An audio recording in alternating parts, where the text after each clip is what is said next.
This exhibition is the largest, most comprehensive exhibition of Amadeo Modigliani in the UK ever. We have 100 paintings from institutions and private collections all around the world, 76 paintings, 9 sculptures, and 15 works on paper that show you the incredibly, wonderfully prolific life of this very special artist.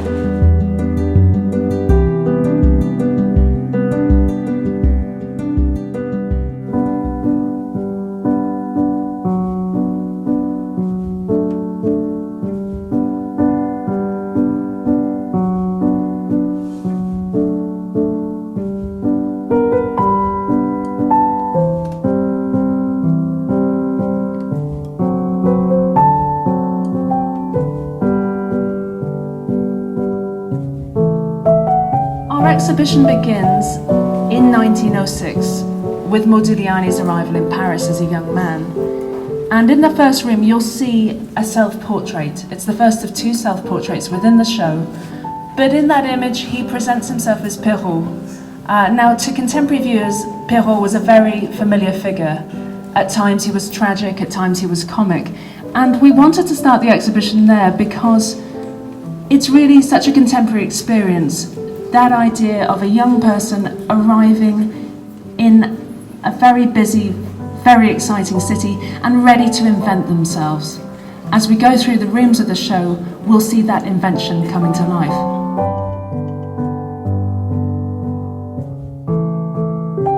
The second room of the exhibition shows us what Modigliani would have done in his first years in Paris from 1906 to 1913. When he gets to Paris, this is the Mecca, this is where all young artists want to go at the time. He is exposed to lots of different artists' work. He sees the work of Cézanne, most famously in 1907 in an exhibition shortly after Cézanne's death, and it's an exhibition that influences his work greatly at the time. But he's also looking at artists like Van Dongen. He's influenced indirectly in his works at this time, Toulouse-Lautrec. So he's looking at lots of other artists, and he comes from Italy with already a very clear idea of Italian classical art. He has travelled a lot in Italy already before arriving in Paris, but it's his impact with the young contemporary artists in Paris in which he really develops his early style. The other thing I'd like to point out in this room is the portraits of the Alexandre family. His first patron was Paul Alexandre, who from 1907 to 1914 practically bought everything he did. Certainly lots of drawings, which are very well known, and he painted portraits of the Alexandre family, of which we have 3 in this room. The portrait of Jean-Baptiste, which is done in a slightly more traditional sign. Jean-Baptiste was Alexandre's father, of his brother Jean-Alexandre, and also of Paul Alexandre himself at the very last wall of the gallery, which is a painting of 1913, in which you're already beginning to see the signature style that Modigliani will become so famous for later.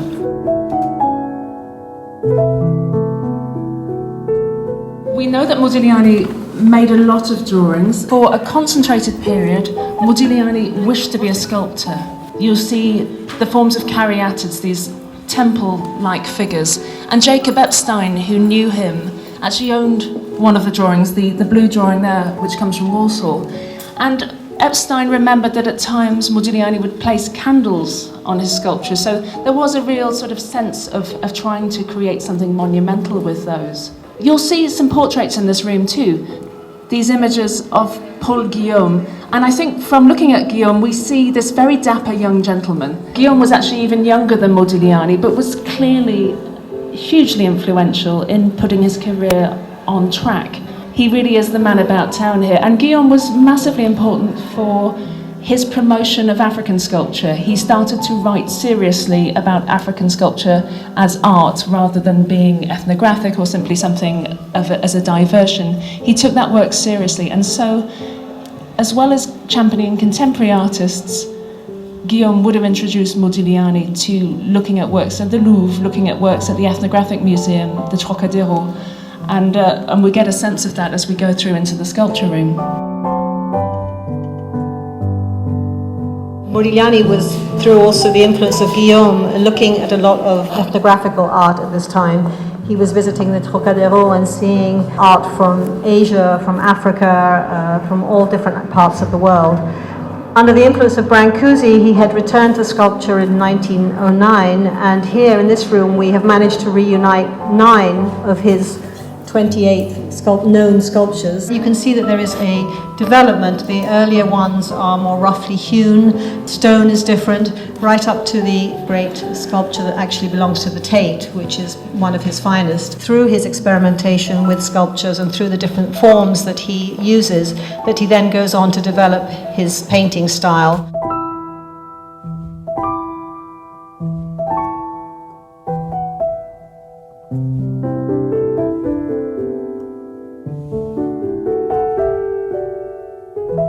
In the corridor gallery, there are examples of portraits that he painted which show the influence of Cubism. It's a style that he experimented with a little, certainly took on board the influence of friends such as Picasso and Sauvage. I think most importantly, he really rejected this style to form something that was completely his own. One very important person in this room who we are representing with 3 really extraordinary canvases is the poet, writer and editor Beatrice Hastings, who has always been consigned to history as one of Modigliani's lovers. Less attention has been paid to the fact that she was incredibly accomplished in her own right.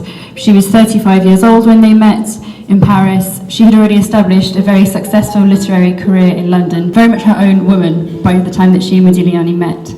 Some of the other canvases that you see in this room, people like Diego Rivera, sculptor Jacques Lipchitz, poet Jean Cocteau. I think something that you will hopefully really get a sense of in this room is just how diverse Modigliani's social circle was. The people from very different cultural, national, economic backgrounds who all came together at this extraordinary moment in Paris in the 1910s. Their mutual influence really plays out in Modigliani's work.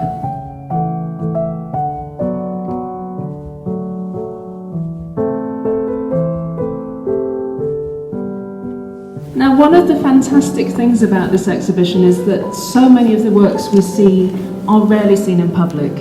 Around a third of the works haven't been seen in the UK. It's probably for that reason that to have a group of nudes of this size and of this quality is truly exceptional. But the question then arises, why nudes and why at Tate Modern? Why do we want to look at these things? I think that there are many answers to that. And one of them is that they demand to be looked at. These are paintings which take up space. They challenge us, they dominate us. They have a sensuality which is absolutely insistent. And yet, as a female curatorial team, one thing we absolutely wanted to do is to show that these women are not simply objects. They are actually works that are made at an extraordinary moment in history. They're produced during the First World War, and this is a time when women's lives are changing. So many of the issues that are contemporary now were contemporary then. Women had taken on work, they were wearing makeup, they were wearing their hair short. The messaging around what women's bodies should be like was almost set in the 1910s. Suddenly there were exercise manuals, people were being told what to eat, what to wear. Gone was the sort of corseted look of Victorian times.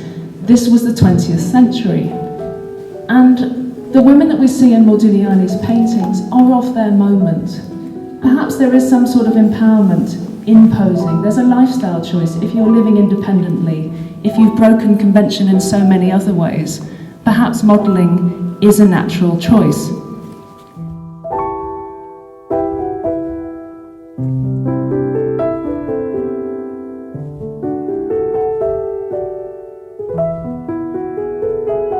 Paris is being bombed by what was known as Big Bertha. Modigliani's health was failing, and his dealer Swarovski decided that it was time to get him out of the city, and took him alongside with other artists, Soutine and Fujita, and also Modigliani's then girlfriend, Jeanne Pétain, down to the south of France. There he paints very different kinds of paintings to the nudes you saw in the first section of this gallery. He has less access to professional models, and he paints a lot of the young people in Cannes and Nice, where he is staying. These works, you can see quite clearly, have a very different palette. They have much lighter colours. They also show how Modigliani is reconnecting to a certain extent with the work of Cézanne. Maybe being down in the south, thinking again of the great master who had influenced him in the early years, his early years in Paris.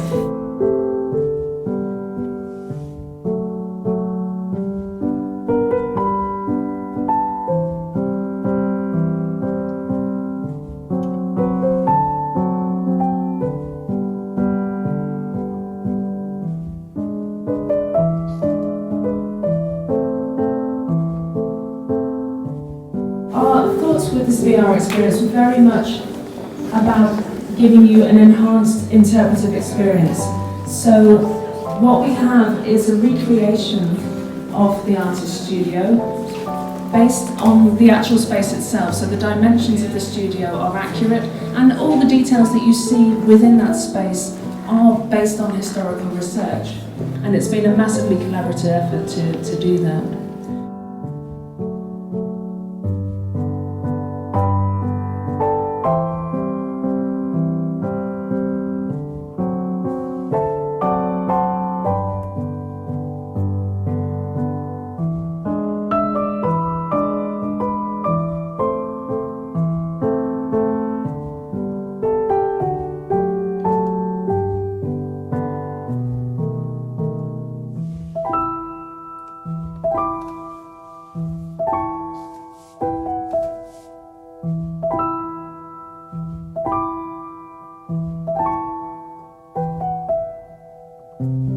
Tate came to Preloaded with a very bold ambition. Unlike other uses of VR, rather than having it as a standalone experience, they wanted it integrated into the exhibition journey itself, so very much curated as part of the wider themes of the exhibition. Obviously the Modigliani exhibition is really a kind of like touches paintings and sculpture. And what the VR does is it really provides some context to that. It takes you back to the environment where that stuff was created. So for the Modigliani exhibition and for Tate's project, it's really about trying to provide that kind of social and historical context to the work that has been shown in the gallery itself. So the way that we reconstructed the space was by actually modelling it, so understanding exactly what the window ledges might have looked like, exactly where the rickety ceilings fall and how kind of worn it is from original photos, so that creates the kind of structure of the space itself. Another key source that we used was the artworks themselves, so a number of paintings that Tate validated as having been done within the studio tell us small details such as what the door might have looked like, what the colours of the walls were. And these are important things because Modigliani used different backdrops, painted different backdrops onto the walls to create interesting backgrounds to his portraits and sitters. So small details of his self-portrait chair, his palette, help us to build up that space.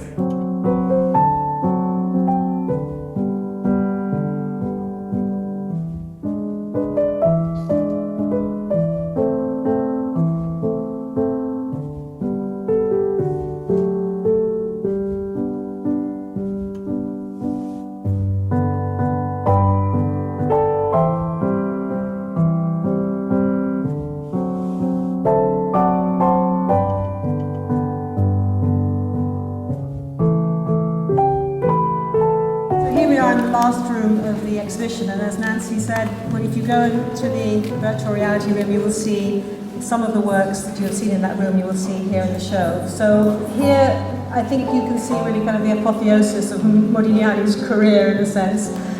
We have a selection of the great portraits he did of Jeanne of Vitelme, his young lover, who, as we all know, tragically died shortly after he did. We have tried to show, by bringing these works together, how he really portrayed her in different ways. You see her as the young girl who he met in 1916, as a young artist, because she was an artist in her own right, and right through to when she was pregnant with their first child and then their second child. There's a kind of delicacy in the way he reproduces her, but I think what we also wanted to show again is how she was a real person in his life. And this room really brings together the intimate circle of people that helped him in his last years. There are portraits of Swarovski, his dealer, of Swarovski's companion Hanka, and famously also Modigliani's own last self-portrait, in which he represents himself really as, I think, as an accomplished artist. He knows who he is by now, he knows what he wants to do, and his style is fully formed. Where he would have gone afterwards, we don't know. He was only 35 when he died. One has to remember he was still very young, and we don't know how his career would have developed. But I hope that by showing you the works we have here today, you have a sense of how he did change when he was in Paris and how he really forged a style of his own that has become so loved and so unique. 100 years later is still engaging us.